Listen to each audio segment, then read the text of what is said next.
Hello বন্ধুরা, সবাই কেমন আছেন? আশা করি সবাই ভালো আছে। আজকে বিবর্তনের বার, তো আমি রেডি হয়ে গেছি। এদিকে দেখো আমি গাড়িতে বসে গেছি, গাড়ি করে আমরা যাচ্ছি পুজো দিতে। তো আমরা এখানে এত পুজো ছিল বহুদিন, তো আমরা সবাই মিলে এদিকে গাড়ি করে পুজো দিতে যাচ্ছি। তো আমরা নেমে গেলাম কালীঘাটে, অত দূরে আমাদের এদিকে হেঁটে হেঁটে যাচ্ছি। তো পূজা আমার ছেলেকে ধরেছে, আর আমি আগে ওর ছেলেকে নিয়ে হেঁটে হেঁটে যাচ্ছি। আমি শাড়ি পরে বাচ্চাকে নিতে অতটা পারি না, তাই জন্য বললো তুই আমার ছেলেকেও নিয়েছে।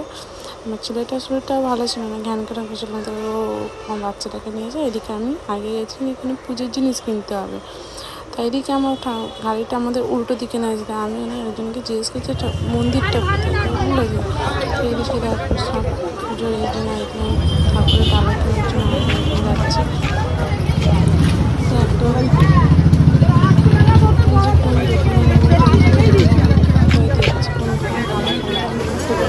সবকিছু টাটকা ধূপ ছিল।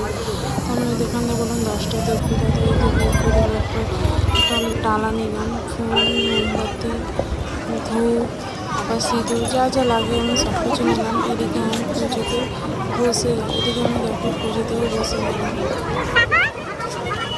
কত ভিড় হয়েছে, এত রোদ, কী করবো, খুব রোদ ছিল সেদিন, এত রোদ খুব বুঝতেও পারি। এদিকে আমি খুব নিয়েছি। এদিকে পুজোটা স্টার্ট হয়ে যেত, এদিকে এখন পুজো হয়ে গেছে, কমপ্লিট হয়ে গেছে। এদিকে আমার বাবুকে নিয়ে আমি বাড়ি থেকে রওনা দিচ্ছি। এদিকে আমি দেখছি কিছু পাওয়া যায় নাকি বাবুকে আমি খেলবার জন্য।